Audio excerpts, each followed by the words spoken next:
Hello, I'd like to talk to you about the effects of Islam upon Christianity. This is a subject that if you go to a seminary or any other school you won't be taught anything about. But it turns out that Islam has shaped Christianity in ways that very few people suspect or know. When you look at the church today, it seems to be rather lost in terms of its political future. Example, here in Nashville, Tennessee, which is called the Buckle on the Bible Belt, and if that is the case, I say that the church's pants are down around its ankles. The Muslim Brotherhood finds the broadest door into our society to be the door of the church. Churches do not resist or oppose Islam, and indeed, they will go to Family of Abraham religious dialogue events and sit there and smile as Muslims tell them how much they love Christians. And then they turn right around and ignore the fact that Christians are being slaughtered on an everyday basis in Africa and in the Middle East. We're hearing a lot about Syrian refugees now. What we don't hear anything about is that these Syrian refugees include Christians.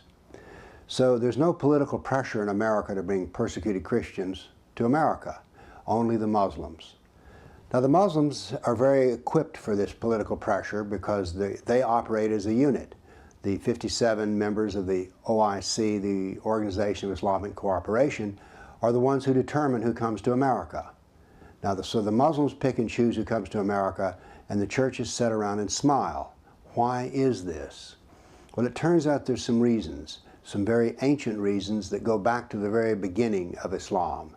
And that's what this talk is about, to explain to you how history has shaped the church today to the point where it has become timid and afraid. How do you explain this map? How did Islam begin to dominate? We have to understand that North Africa used to be Christian, Iraq used to be Christian, Persia was half Christian, Egypt.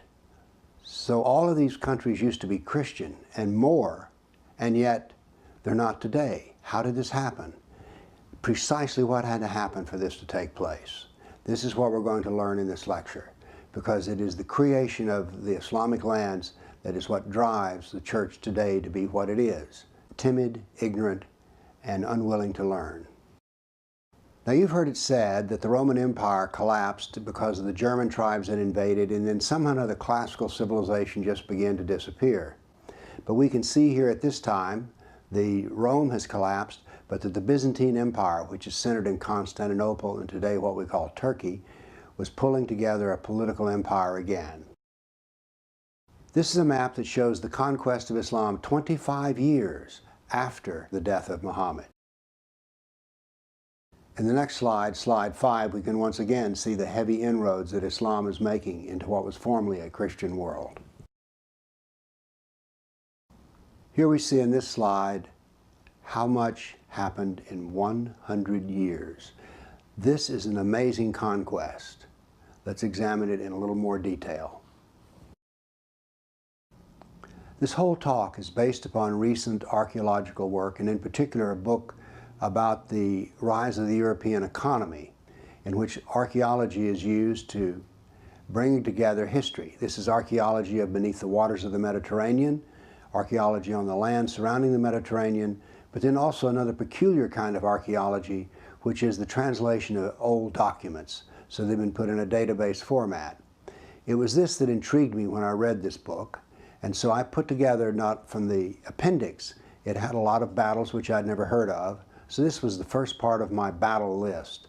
I then went to the web and completed the search and found 548 battles that Islam had fought against the Christian world and the Buddhist world and the Hindu world in the over 1,200 years. Now we're faced with a problem on how do we portray the information of 548 battles. And so I created a concept which I call a dynamic battle map, which allows us to see the spread of Islam as a measure of time. So here we go. The red dots are past battles. The white dots are battles that are being fought in the current period. Now we're going to compress 1,200 years of loss and grief into 2 minutes here. Notice how the spread heads out immediately across the waters of the Mediterranean. Usually when we think of jihad in the classical days, we think of desert fighting. But here we can see that Islam has mastered the art of naval warfare and is using the Mediterranean to apply force throughout all of Europe. there's going to be some 200 battles fought in Spain alone.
Now, why are these battles relentless? Why do they go on and on? Well, it is the way of Muhammad.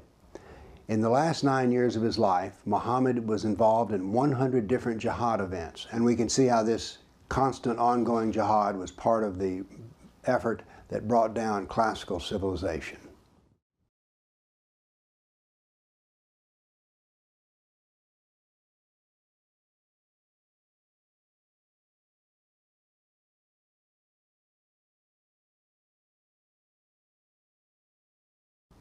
And here we are in the final slide in which we can see the destruction of all classical civilization, Persian, Greek, and Roman.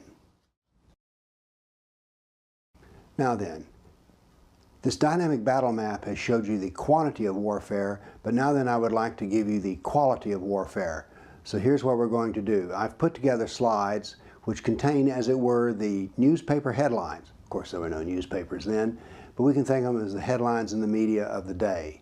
We start off in the 7th century. We have the destruction of the Jazima tribe by Khalid. Then we have the Khalid at the Battle of Oasis, Iraq, where many Christians were destroyed. We have the episode of his rapes. And then we have the episode of Umar's conquest of Jerusalem, which made Christians and Jews dhimmis. Now, there's one of these, Khalid, the sword of Allah. There's one of these rapes that I want to tell you about in detail because it illustrates the fact that rape was to come, as it had been in Muhammad's day, an ongoing constant of jihad.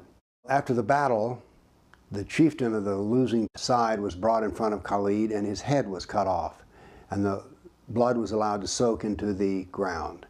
He then brought forth the captain's, or the chieftain's wife, and he raped her on the ground, had held the blood of her husband.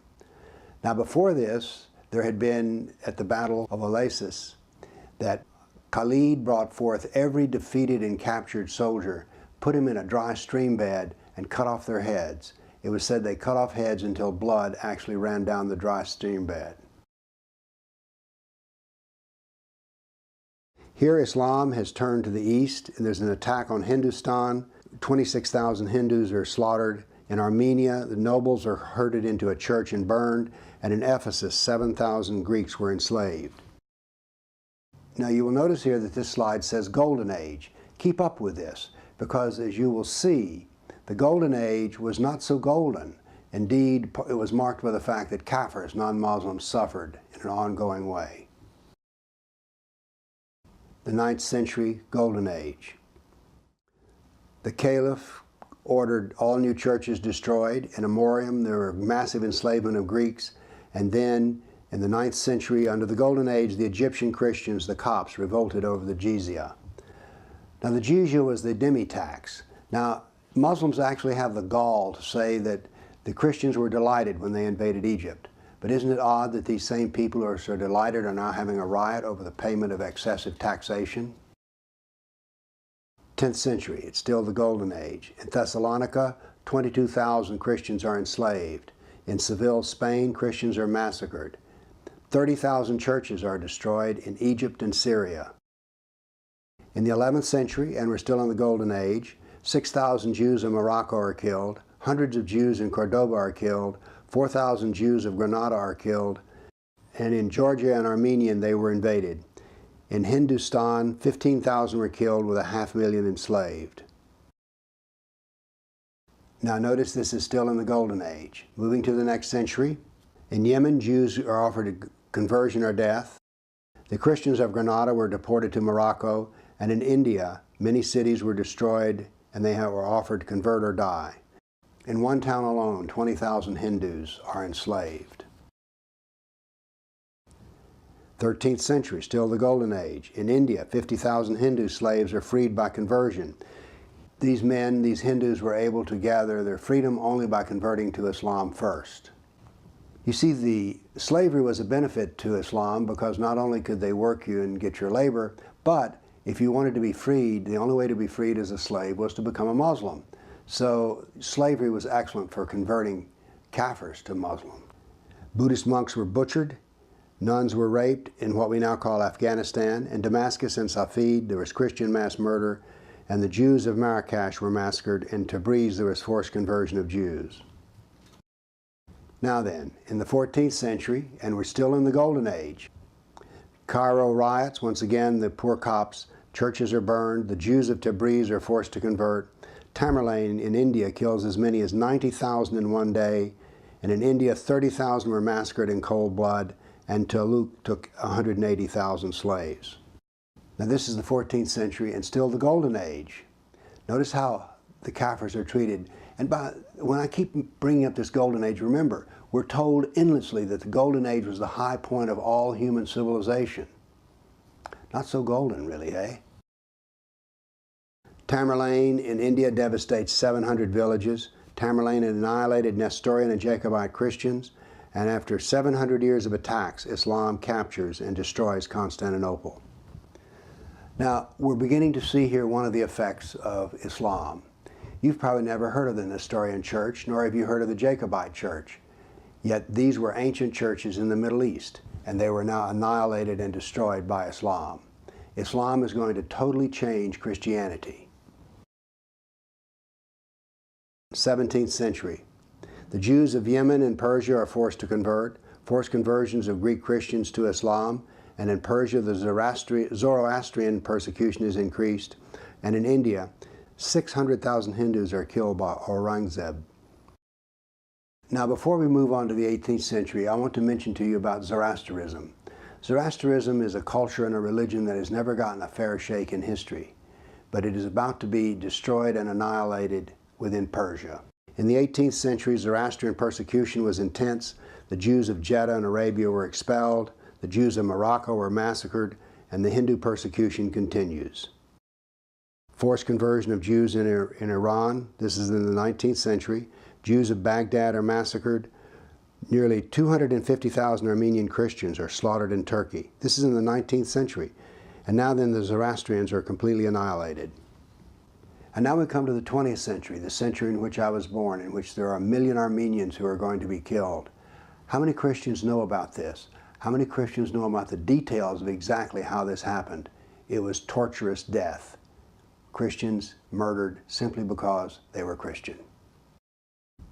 So those are the deaths in the centuries, including that of the Golden Age. Now then, let's take a look at the classical Mediterranean civilization. One of the things we have to do here is to point out that the Mediterranean was the center of civilization in the classical period. We think of continents and political domination, and that's how we name things. But in these days, the Mediterranean was the glue that bonded everything together. Egypt, for instance, was not so much an African nation as it was a Mediterranean nation. And in the same, the North Africa was part of the Mediterranean civilization as well. There were reasons for this. It took 10 days to sail from Carthage, North Africa to Italy. By land, it took 140 days. Shipping a ton of grain from Egypt to Rome cost the same amount as shipping it 75 miles by ox cart. Said another way, transportation on the Mediterranean was cheap and simple compared to that of hauling it over land. Under the Roman rule, the sea was free of danger to trade. And as an indication of how valuable Mediterranean trade was, there were as many as 500 boats in the harbor in Constantinople at one time. Before Islam, when Rome wanted to communicate with France, it did so with a letter on a ship. However, after the Mediterranean became a dangerous place to be on a ship if you were a kafir, they instead sent it over the Alps. A plague that started in Iraq took 4 years to get to Constantinople, but before Islam it only took 4 months. Now this, of course, is a repetitive sort of plague. Ibn Khaldun, the Christians could not float a plank on the inland sea, that is the Mediterranean. Europe was impoverished economically and culturally isolated. Islam preyed upon all the Christian ships that were in the Mediterranean. This was not unusual. This is an economic form of warfare, and Muhammad always involved economic targets if he possibly could. Now the actual statistics is that 90% of the Christian trade collapsed.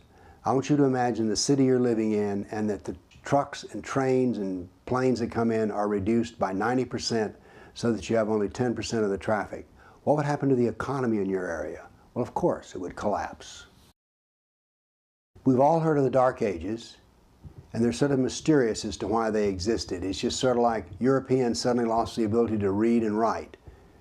But what we have is there are 3 Dark Ages. There's a Dark Age in Europe, a Dark Age in Byzantine or Asia Minor, or what we call Turkey today, and then another Dark Age in North Africa. So there are 3 Dark Ages, which is a clue because there's a common cause. Here we see a picture of an architectural ruin in North Africa. In Rome, the Roman buildings were slowly harvested of their marble. That is, people lived there and they used the ancient Roman structures for a source of new marble. But the invasion of North Africa was so rapid and so severe that the people were slaughtered to the degree where there was no one around to take and use the ancient buildings, and so therefore they were preserved. This process of invasion of North Africa created the desert that we now know in North Africa. Before Islam, there was farming done by the Christians in North Africa. But when Islam invaded, they were not farmers, they raised sheep and goats. They grazed on the Christian fields because they could, and this destroyed the grass and crops, because goats in particular will do this. But it's more than that. Since the invading Muslims were not big on farming, they really didn't help to maintain the irrigation system. This process of desertification was so intense that there's a layer of silt in the harbors in North Africa. This layer of silt comes from the erosion produced by the devastation of Islam invading North Africa. Since 90% of the economy was destroyed, what economy was left? Well, it was the economy of furs, lumber, swords, and slaves. This is pretty bare bones living, and this is not something that people want to brag about. That is, Christians are not wanting to brag about the fact that their ancestors were forced to crude trade, and including that of human life. But this was the necessity of the Dark Ages produced by Islamic invasion. The establishment says that the loss of civilization in Europe had nothing to do with Islam at all. It was those Romans who were invaded by the German tribes. But you know, the German tribes wanted to become Roman. They weren't there to destroy Rome. The establishment also tells us that Islam was a force for good because of its golden age and how it preserved Greek and Roman learning. Question, why do they need to preserve it? Oh, that's right, they destroyed so much in Europe that they were not even capable of preserving their own writings. So that which is viewed as a plus of Islam, actually what we're looking at is a destructive force. The data shows us that the collapse of European civilization and the production of the Dark Ages was caused by Islam. This is a radical new way of thinking. Classical civilization of the Greeks and Romans was annihilated by jihad and replaced by Islamic civilization. Christianity was forever changed. I now want to talk to you about another misunderstood aspect of European history, and that is the Crusades. In America, the Crusades tend to be presented as rich French and European knights who decided to invade the Middle East for the purpose of power and money. But that is not the case at all. Islam had destroyed 30,000 churches under one caliph. Christians and Jews under Islamic rule were dhimmis, that is, they were semi-slaves. We'll talk about that more later. And many, many instances of brutality against Christians, including rape. Christians were leaving the Middle East, and the Byzantine emperor pled for help to the Pope. Now this is the world that the Pope and Europeans looked out to see. All the invasion, which is now Islam is the green area, and all the battles that have been fought up to now. So it was possible, if you were sitting in Rome, to imagine that all of Christianity would disappear, and so therefore the Crusades were called. Now then, I want to make a direct comparison between the battles of the Crusades in this next slideshow, and this is done in the same time frame. Every tick of the clock is a 20-year period.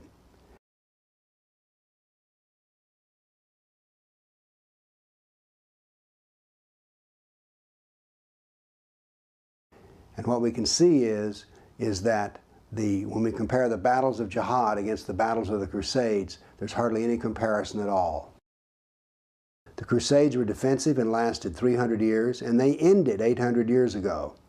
Jihad was offensive and has lasted for 1,400 years, and it's active today. Somewhere, if you're watching this video, someone died because they were kafir and the murderer was a Muslim. Now, so therefore, is this actually moral equivalence? I don't think so at all. Now, the history taught in our establishment university says that Islam was nothing but a force for good, that indeed it produced two golden ages, a golden age in Baghdad and a golden age in Spain, or as they prefer to call it, Andalus.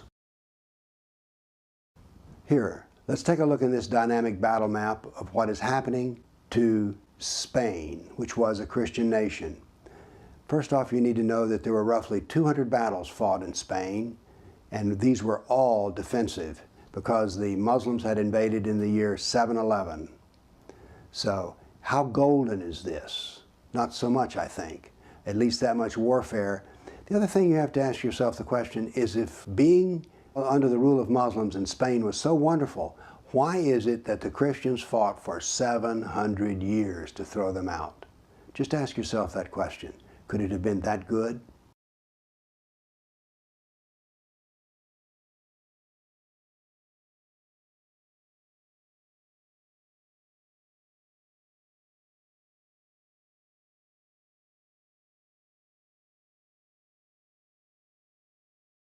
So is this a multicultural golden age or a reign of terror? There was no Islamic golden age in Spain, at least not the way we're told about. Every Christian and every Jew was a dhimmi, that is a semi-slave. There was actual slavery, constant war. Now the elites had it good. We know this from any invading army, that there will be those in the country that's invaded who are willing to serve the conquerors, and they can live well for it. So there were flecks of gold in Spain. I'm not trying to say it was all negative, but there was so much negativity and pain and suffering that it's really hard to call it a golden age. It was golden only for a very few. Now then, let's deal with the golden age in Baghdad, and let's use the same thing. We're going to use the dynamic battle map here, which you're watching now, to see all of the attacks that went on during the age of the golden age of Baghdad. Why are we told this? Why is this much ongoing suffering, war, and jihad told to us as though it's a wonderful thing?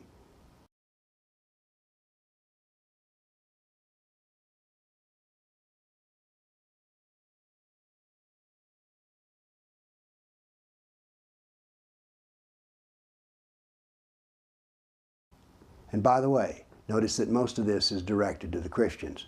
Now we have to hand the Muslims this. They also attack the Hindus and the Buddhists as well.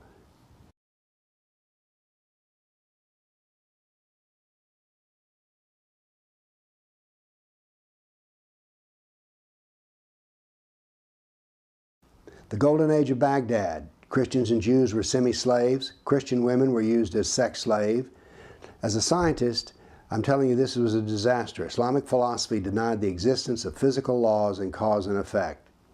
Islam destroyed about 90% of all classical work. You know how we're told how wonderful it was that it preserved? It only preserved about 10%. The other 90% was destroyed. And all of that translation work that we hear about, that was all done by Christians and Jews. And here we see the Islamic world today and how it came about.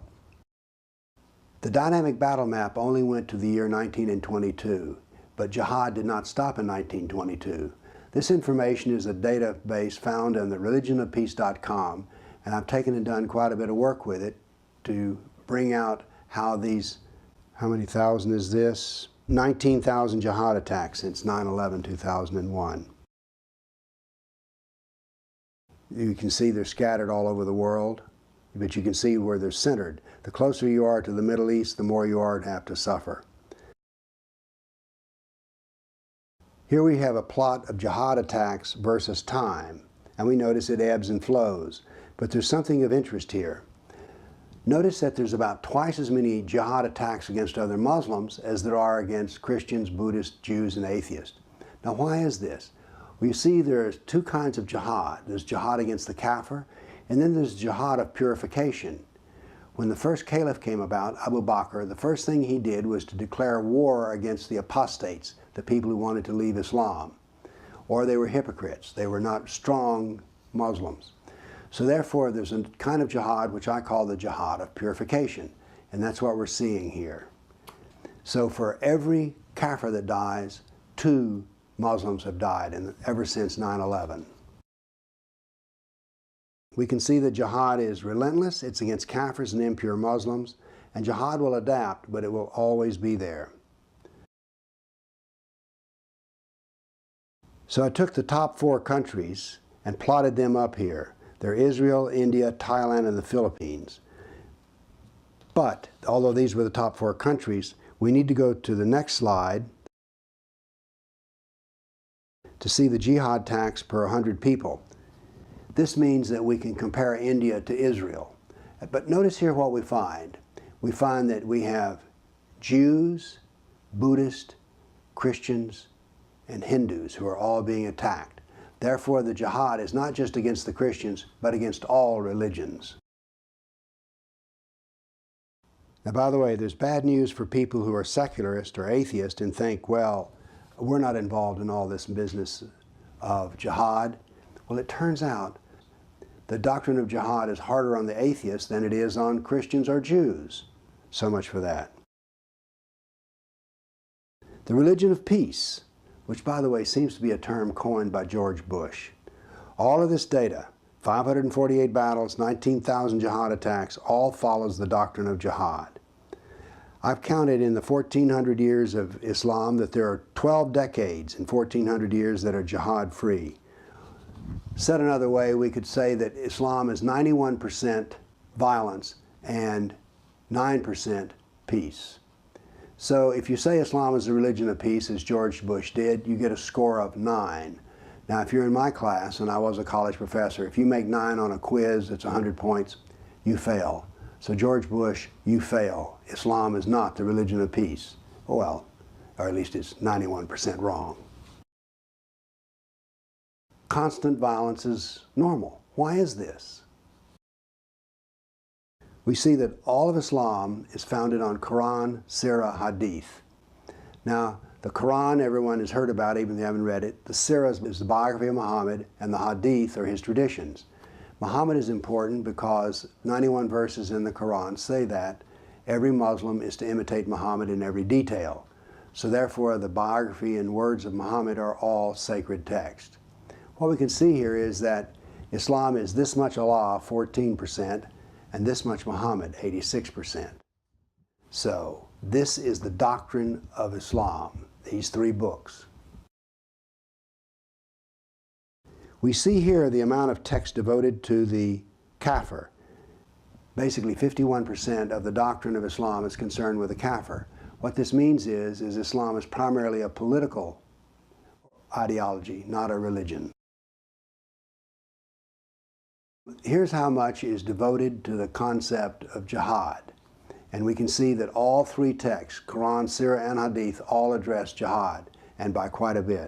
31% of the total doctrine is jihad. Now, how important was jihad in Muhammad's day? Well, here we have a growth curve of Muhammad's success, and he preached the religion for 13 years in Mecca and persuaded 150 Muslims to become Arab. He went to Medina, where he averaged an event of jihad once a month for the last 9 years of his life, and this was very successful. When he died, every Arab on the Arabian Peninsula was a Muslim.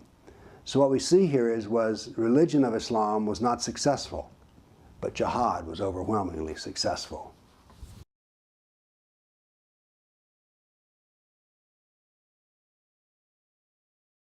Now we have one more chart. Notice we have something here. I call this the law of Islamic saturation. This is in Turkey. Turkey, when Islam invaded, was Christian. Today it is only 0.3% Christian. This is what I call Islamic saturation. Notice that this curve takes centuries to fulfill, but in the end, once Islam is invaded, Christianity, whatever religion is there, Buddhist or Hindu, will all disappear, and it will all become Islamic.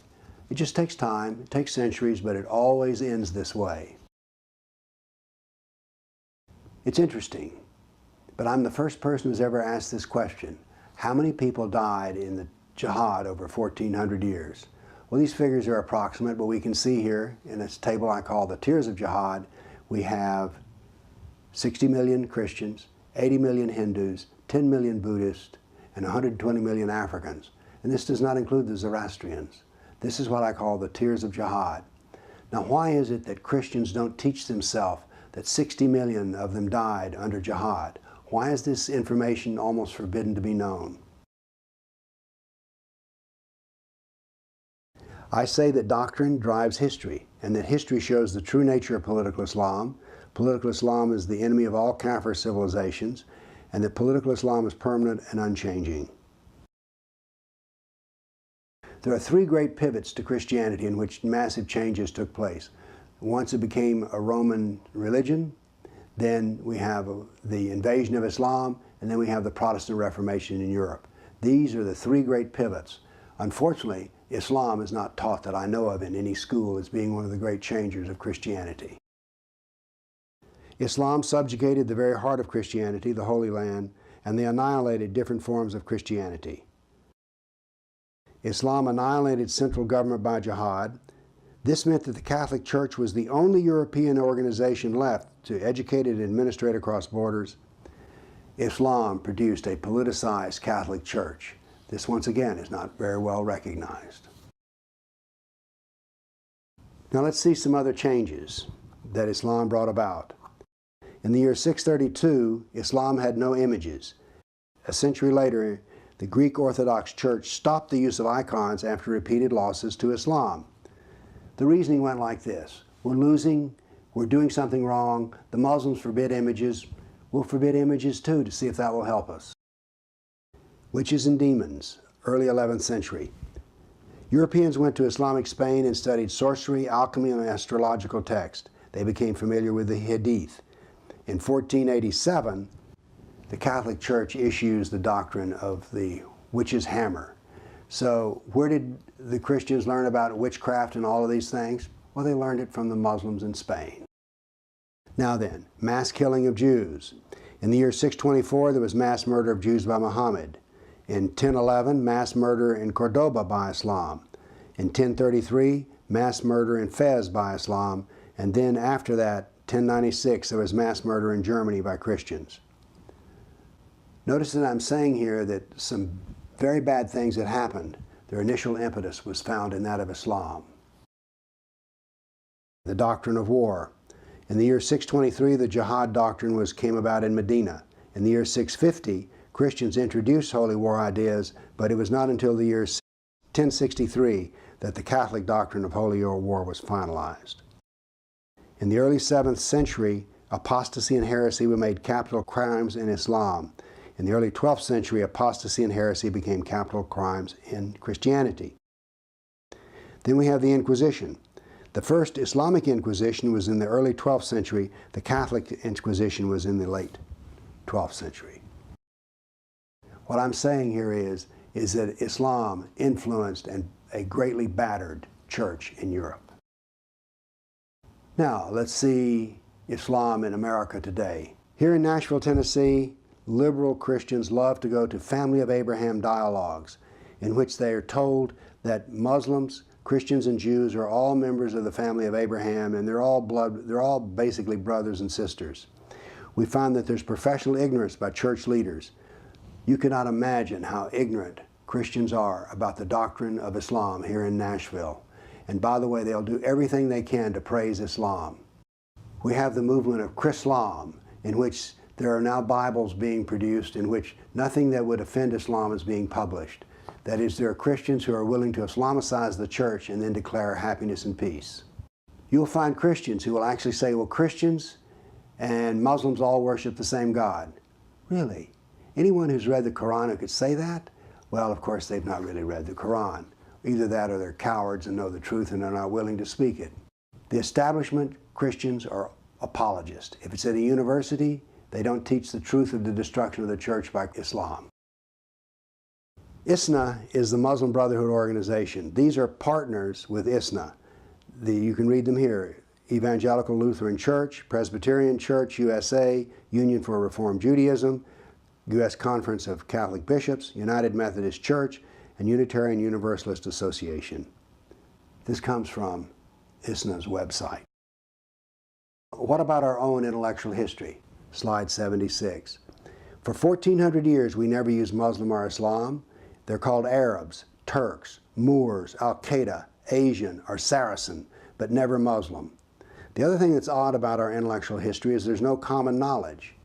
The knowledge of Islam has always been by specialists. I mean, who do you know that's an expert on Islam?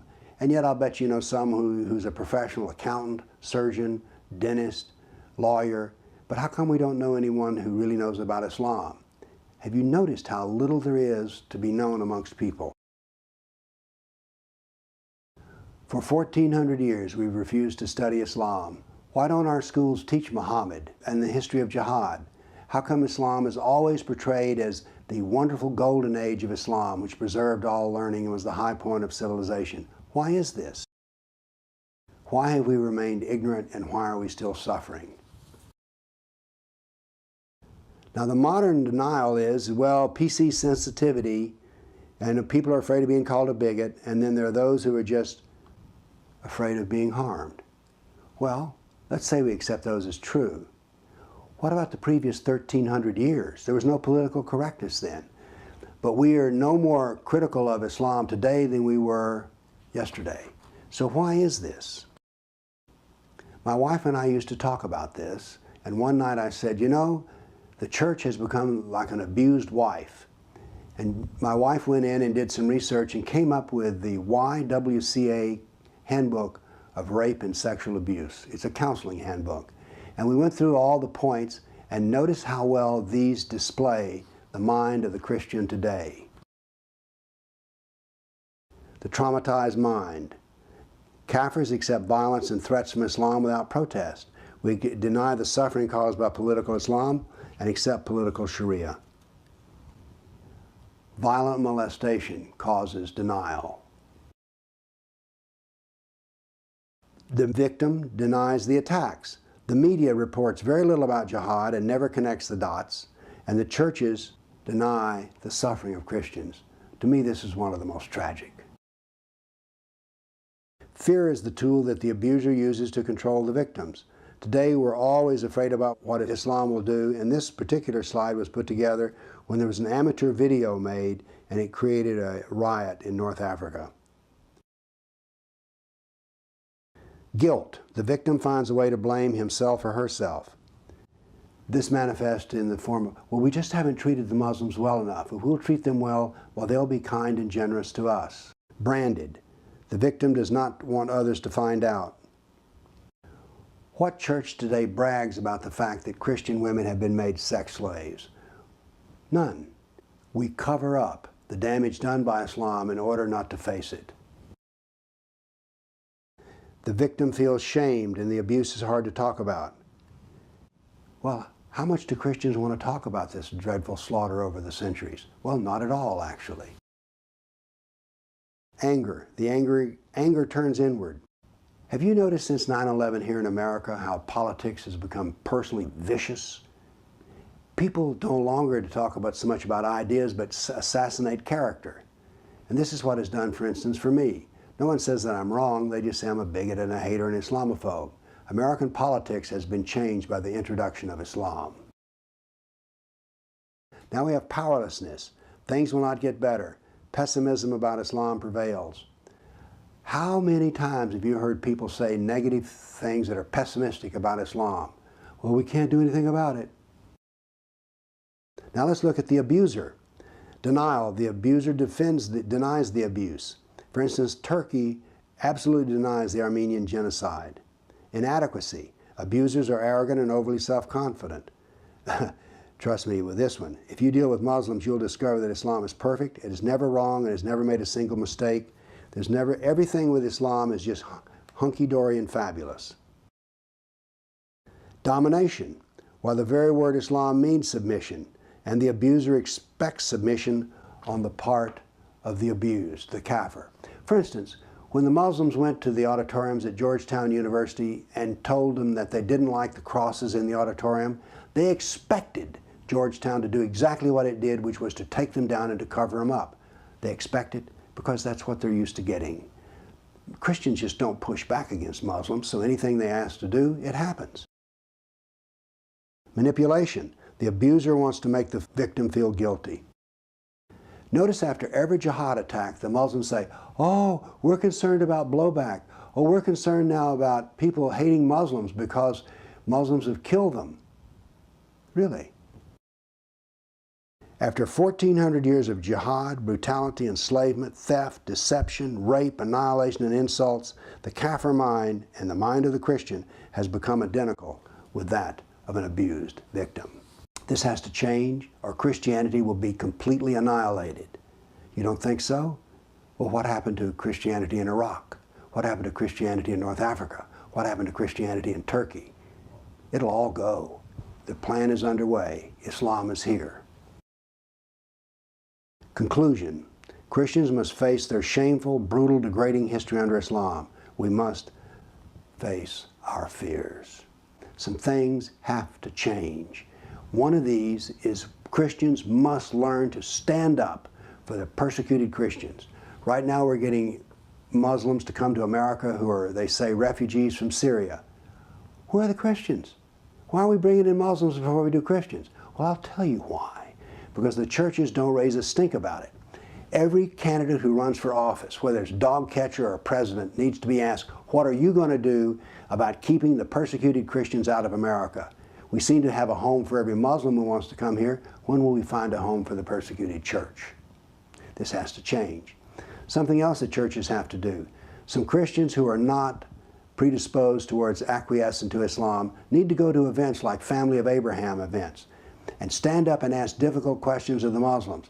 Don't just smile and believe everything they say. Changes have to come about. Christians have to educate themselves as to how the church has been brutally transformed by Islam. Christians have a lot of work to do, and it evolves around education. For instance, another thing that Christians have to face is that the Great Commission is not being used against Muslims much here in America. Christians need to learn how to apply the Great Commission to Muslims. And it doesn't start with preaching Jesus or the Gospels. Here's why. It doesn't work very well because you see, every Muslim has already heard about Jesus because Jesus is in his Quran. And Jesus is not the Jesus of the Christian. So when Christians start talking to Muslims about Jesus, the Muslims are like, hey, he wasn't even the final prophet. And he was just a prophet, that's all he was. The Gospels? Well, the Gospels are corrupt because you see the Christians corrupted them because originally Jesus' main purpose was to prophesy the coming of Muhammad. Christians have to understand that to convert a Muslim, you must first take away his Muhammad and you must take away his Quran. Now, I don't mean reach and grab them, but I do mean that you have to become skillful in taking them away by telling a Muslim what he is in those books, because they don't understand that. I have a book written edited by Ibn Warwick, and it's called Leaving Islam. In almost every case, the Muslim left Islam because of when they found out who Muhammad was and who Allah was.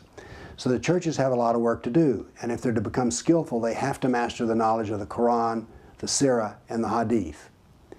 Christians have to tend to their own. Christian women have to be told what a Sharia marriage is, and so if you're going to date a Muslim, here's what's going to happen. Another thing that needs to happen is this, is that the churches must learn what the word dawah, D-A-W-A-H, means. Because you see, Christian teenagers are being converted by Muslims because they have a way to do it. It's called dawah. You can buy books on how to convert Christians. So the churches must wise up and toughen up and smarten up, because if we do not, what happened in Turkey will happen here in America. Oh, it can't happen in America. Really? Thank you for listening.